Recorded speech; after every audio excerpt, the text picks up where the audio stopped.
In the year 2150, Earth had changed. The once fragile species known as humanity had evolved, not through natural selection, but by necessity. The universe was no longer just a vast expanse of stars and planets. It was now a war-torn battlefield, occupied by alien empires far more advanced than humans. In this new reality, Earth stood at the brink of annihilation. The only hope rested in something hidden deep within the very essence of human biology, something ancient, dormant, and immensely powerful.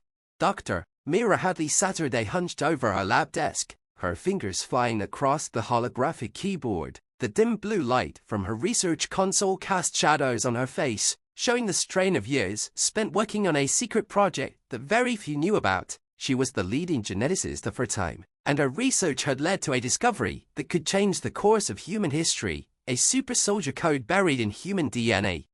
For decades, scientists believed that humanity's genetic potential had been fully unlocked, but Dr. Hadley had found something else. It wasn't just mutations or enhancements, it was a complete, pre-designed blueprint for a superior form of human evolution, a code that, if activated, could turn an ordinary human into a being of extraordinary strength, intelligence, and resilience. It was as if evolution itself had been guided by some unseen hand, waiting for the right moment to unleash humanity's true potential. The discovery had come at a critical time. The Grunhars, a vicious alien species, had been waging war on Earth for the past 5 years. Humanity was losing, every battle drained more resources, and the death toll continued to rise. The world governments had been forced into an uneasy alliance, pooling their remaining military strength to form a desperate defense. But it wasn't enough. They needed something more, something that could turn the tide of war.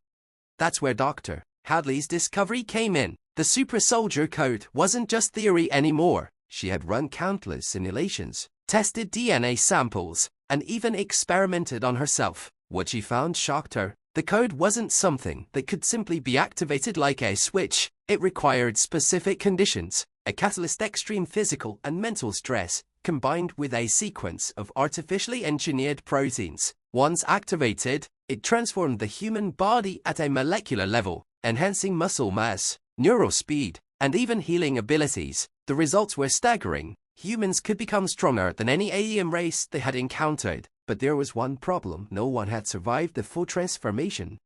The door to her lab slid open with a soft hiss, interrupting her thoughts. General Marcus Rowe stepped in, his imposing figure clad in the dark uniform of Earth's unified military forces. He was a hardened man, his face marked by the scars of countless battles. "Dr. Hadley, do you have any good news for me?" he asked, his voice a low rumble that echoed through the lab. Mira looked up, her eyes tired but resolute. "I've made progress, General, but it's still not ready for human trials. The transformation is too intense. The body's systems can't handle the strain. Every test subject didn't make it." General Rowe's expression hardened, though his eyes betrayed a flicker of empathy. "We're out of time, Doctor. The Grunhars have broken through our last line of defense on the lunar base. If they take that, Earth will be next. We need something, anything that can turn this war in our favor." Mira stood, her fists clenched at her sides. "I know, but if we push this too fast, we could lose more than just the war. This code isn't just a weapon, it's a key to something far bigger than us. We're talking about unlocking the true potential of the human race. If it's not done right, it could be catastrophic."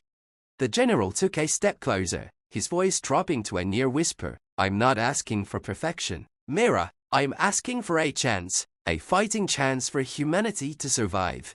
Mira hesitated for a moment, then made a decision that would change everything. "There's one way, but it's risky now. It's suicidal. I've been injecting myself with a preliminary version of the formula for months now, preparing my body for the activation sequence. I think I might be able to handle it." General Rowe's eyes widened. You're telling me you'd volunteer to become the first Supersoldier?" Mira nodded, determination flashing in her eyes. "It's the only way. I know the risks better than anyone. If I survive the transformation, I'll be stronger than anything the Grunhars have. I could stop them." There was silence for a moment as the gravity of her words sank in. Finally, Rowe nodded. "Then we do it. Whatever you need, you've got it." Within hours, the lab was transformed into a high-security testing chamber. Military personnel stood guard outside, as Mira lay on the cold metal table, her heart pounding in her chest. The activation serum Saturday in a vial next to her, a glowing blue liquid that could either save her or kill her. This is it, she whispered to herself, steeling her nerves. She injected the serum into her arm, and immediately felt a searing pain course through her body. Her muscles tensed, her veins bulged, and her mind felt like it was being torn apart, but she held on, clinging to consciousness as her body transformed. Minutes passed like hours, every second was a battle, but slowly, the pain began to subside. Mira opened her eyes, gasping for breath. She could feel its power, her muscles hummed with energy, her mind was sharper than ever before. She had done it. The doors to the lab burst open, and General Rowe entered, his face a mix of awe and relief. Dr. Mo, Mira, you did it. Mira stood, her new strength radiating from her every movement. This is just the beginning, General. Now let's end this war.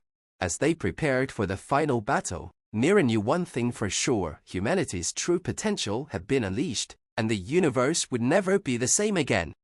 The war room hummed with tension as holographic screens displayed real-time battle data from the lunar base. The Grunhar forces had already breached the outer perimeter. Their war machines, massive biomechanical beasts, advanced toward Earth's last defensive outpost. Time was running out.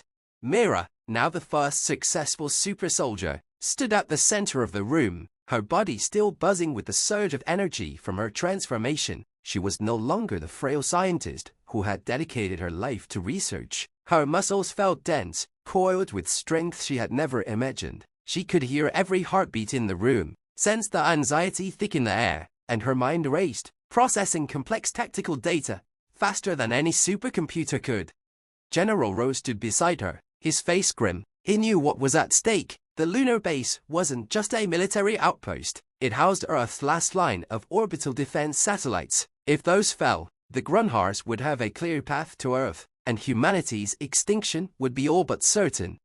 "We've lost communication with the base," a tech officer announced, his voice strained. "They're cutting through our defenses faster than we anticipated. We've got maybe an hour before the Grunhars breach the command center."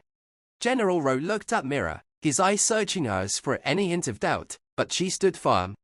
"I'm going," she said, her voice steady. "Alone?" Rowe blinked. "Alone? That's suicide. We have a strike team ready. You don't have to do this by yourself." Mira shook her head. "A team will only slow me down. I'm faster now, stronger. We don't have time to plan a full assault. I'll infiltrate the base, stop the Grunhars from destroying the defense systems, and take out their command structure. If I can buy us enough time, the fleet can regroup and launch a counterattack." Rowe clenched his jaw. He hated sending her into the fray alone, but she was right. There wasn't time for anything else. "Fine," he said at last, "but if things go south, you pull out. Do you understand? We can't afford to lose you." Mira nodded, though she knew deep down there was no pulling out. This was all or nothing. As she made her way to the launch bay, the weight of her mission pressed down on her. She had become humanity's greatest weapon, but with that power came an overwhelming responsibility. Failure wasn't an option. The small stealth craft that would take her to the lunar base hummed to life. As she settled into the cockpit, Mira tapped a few controls, engaging the ship's cloaking system, and felt the familiar jolt as it launched into the void of space. The cold, dark expanse that once felt so vast now seemed insignificant compared to the battle she was about to face. The base loomed ahead, a fortress embedded into the side of a massive crater. Even from this distance, she could see the Grunhar war machines, a twisted fusion of organic and mechanical technology crawling across the lunar surface. The outer walls of the base had already been breached, and smoke billowed from the impact craters scattered around the site.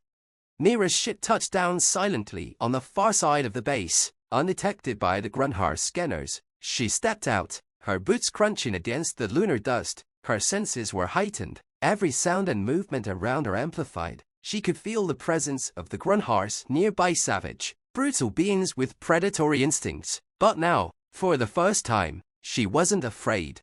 Moving swiftly, she darted through the shadows of the lunar landscape, her body responding with an agility that was almost unnatural. She approached the breach point, where the Grunhars had torn through the base's defenses and slipped inside unnoticed.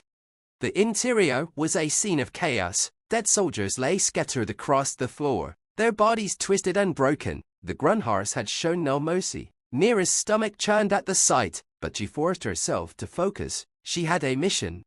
She navigated the maze of corridors, her enhanced mind processing the layout of the base with ease. She needed to get to the command center, where the Grunhars would be targeting the defense systems. If she could reach it in time, she could stop them. As she rounded a corner, she encountered her first group of Grunhar towering, insectoid creatures with razor-sharp limbs and glowing red eyes. They spotted her instantly, screeching in unison as they charged. Mira didn't hesitate. Her body reacted before her mind even had time to process the threat. With a single leap, she launched herself into the midst of the Grunhars. Her fists a blur of motion, she tore through them with ease, her strength overwhelming. One by one, they fell, their bodies crumpling to the ground under the force of her blows. In less than a minute, the corridor was silent again, the Grunhars lying in a heap at her feet. Mira stared down at her hands, momentarily stunned by the sheer power she wielded. It was intoxicating, but there was no time to dwell on it. She pressed forward, moving deeper into the base. Every Grunhar she encountered fell before her, their superior numbers meaningless in the face of her strength and speed. The base was a slaughterhouse, and she was the Reaper.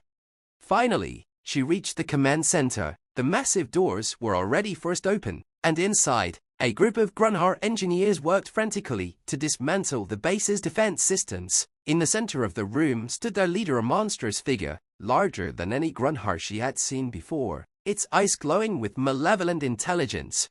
Mira stepped into the room, and the leader turned to face her. For a moment, there was silence, a tense standoff between predator and prey. Then, without warning, the Grunhar leader lunged. Mira met it head-on, her fists colliding with its armored body in a clash of raw power. The creature was fast, but she was faster. She dodged its attacks with ease, landing blow after blow on its vulnerable spots. But it wasn't enough. The leader was stronger than any opponent she had faced. She had to win this quickly. With a roar, she unleashed the full force of her enhanced strength, driving her fist through the creature's chest. It let out a final screech before collapsing to the floor, dead. Panting, Mira turned to the control panel. She quickly restored the base's defense systems, locking out the Grunhars and reactivating the orbital satellites. The tide of the war had just shifted. The battle wasn't over, but for the first time in years, humanity had hope.